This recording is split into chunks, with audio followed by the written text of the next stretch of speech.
Mac Jones, let's talk about him. Alabama quarterback who is off to a heck of a start. He's really halfway point of this shortened season.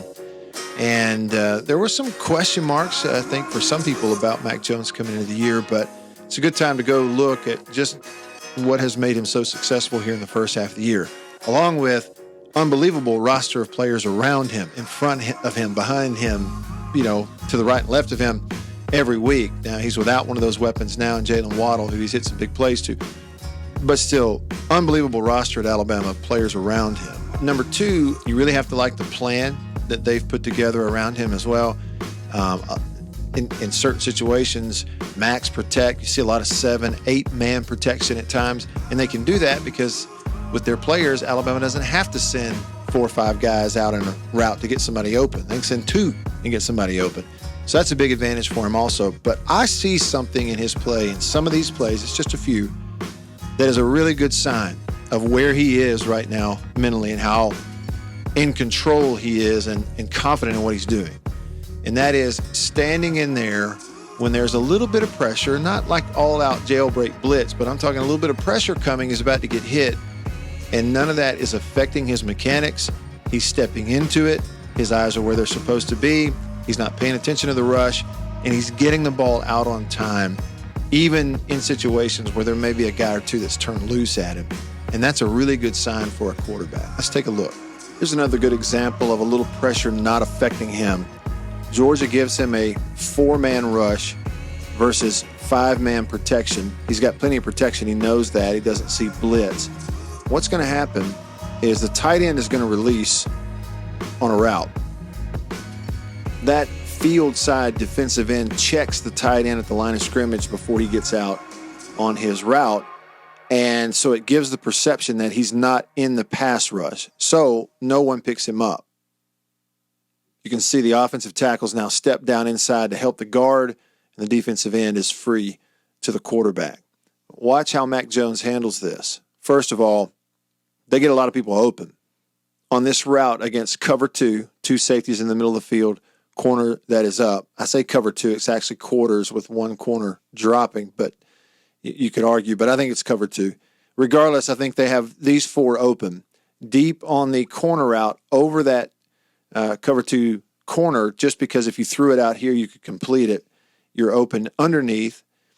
You're coming open in the middle where you would just need to find a throwing lane, and you're also open into the boundary. So those 4 are open.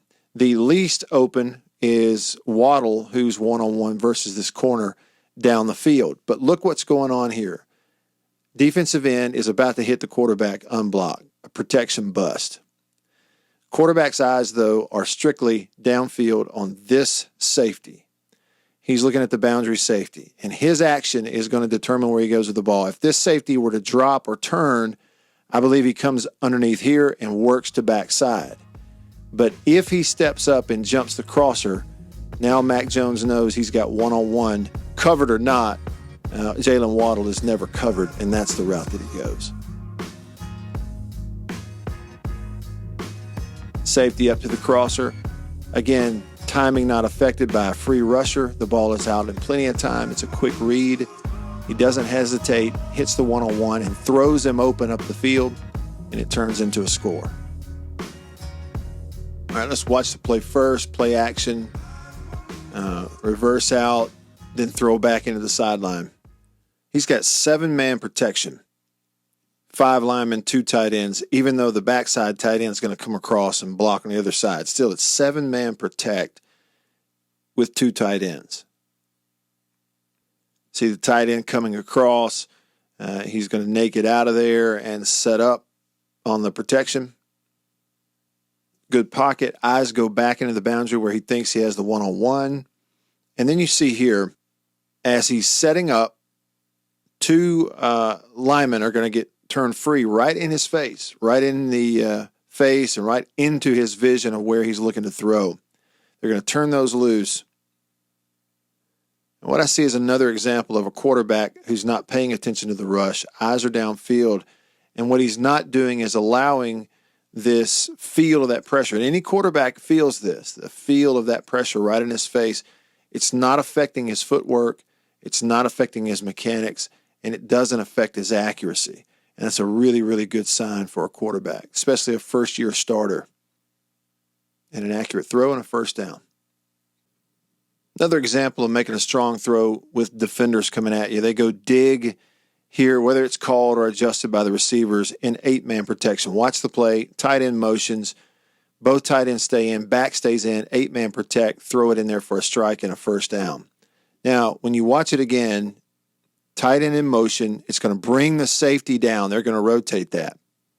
What happens is quarterback knows it's play action, but he has 7 and an 8th protector. So he's got max protection, 8 guys. There's already 7 in the box.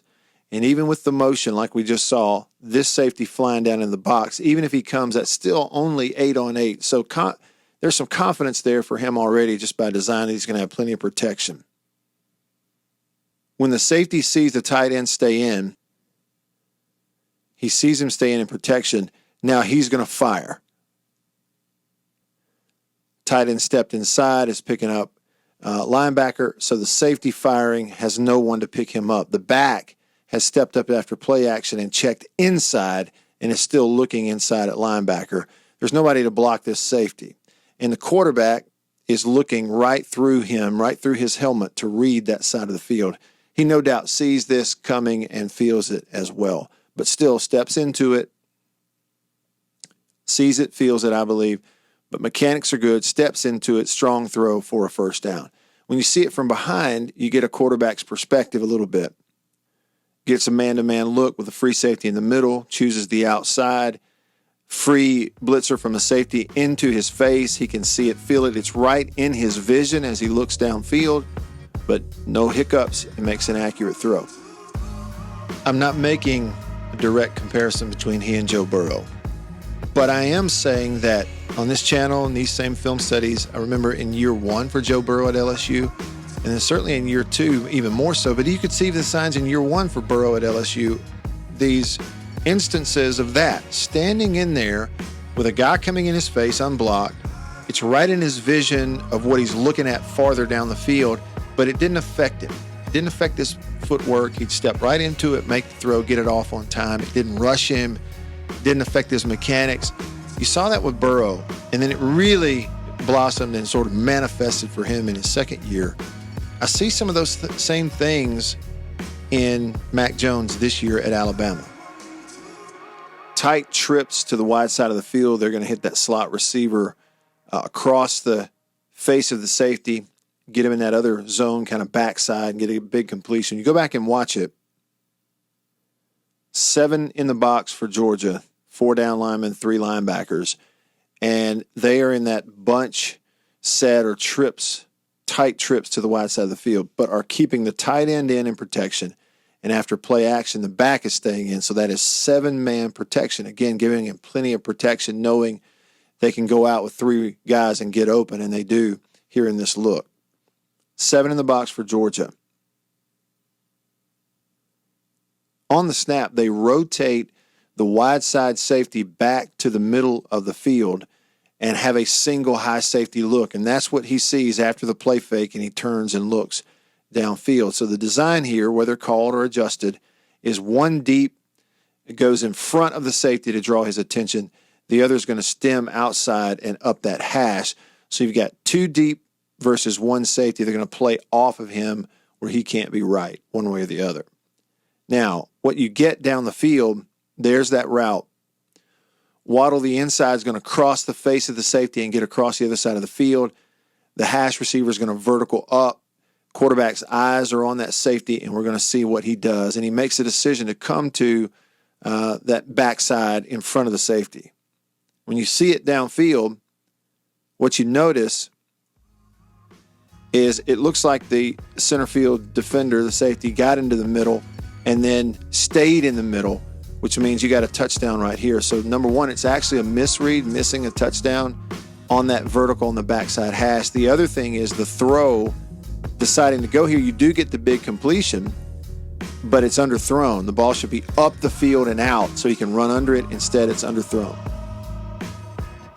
All right, here he is, not in the red zone, but trying to get down there. They get a corner blitz, and he takes that one-on-one against the safety up there after the corner blitz and a perfect throw for a touchdown to Mechie. So you go back and look, you see him coming off the edge, but because of 7-man protection, you got plenty there, and they pick it up off the edge. He knows that. And then the key here is the throw. If you put it on him under throw, they're going to bat it away. You put it out in front, it's going to be a big completion. Puts it in that window where he just runs under it perfectly. TV gave you a high look there. Again, you see the corner blitz. The safety comes over. That's a matchup you want all day, and you take it. But again, the throw is the key. Down here in the red zone, they're going to sort of run off or post on the outside. And with the slot receiver, they're going to kind of stalk, make it look like he's blocking for a screen, and then wheel him out of there and give it the screen look with the underneath the running back. And, you know, I assume that they drew it up this way very intentionally. You watch the play. He's setting that defender up very intentionally, make it look like I'm going to block you right here, and showing what would be that screen underneath to bring him up.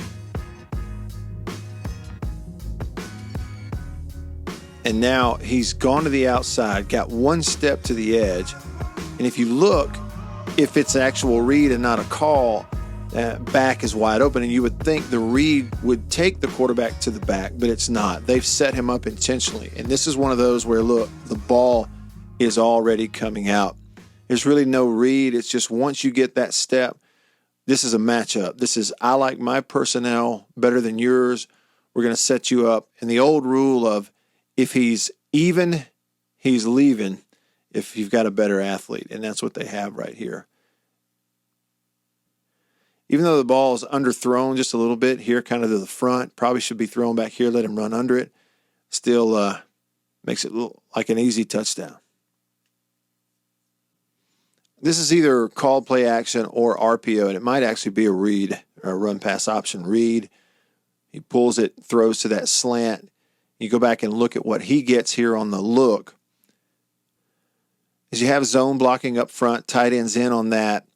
Back could get the ball, again, if it is a read, and the quarterback's eyes would be on one of those two linebackers. The read may be the middle. It could be outside. It probably is the middle. As soon as you see that middle linebacker step up, you're going to bypass the outside linebacker and get that slant open right behind it. Pulls it, and then the key is the throw.